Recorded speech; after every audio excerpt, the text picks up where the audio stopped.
من واقعا بیزنسمو شروع کردم که ماهی $5000 داشته باشم، با آرامش بشینم بچه‌ام بزرگ کنم، لازم نباشه که بذارمشون دیکر ساعت‌های طولانی. سلام، من سهیل هستم. الان تو مرینا دل ری کالیفرنیا به اتفاق تمام منتورا، کوچای خوب و عزیزمون کالیفرنیا کانادا هستیم.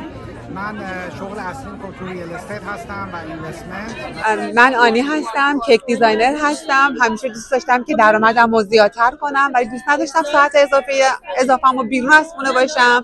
ترجیح دادم که این بیزنس آنلاین رو انتخاب کنم و که آزادی زمانی و مالی و مکانی داشته باشم.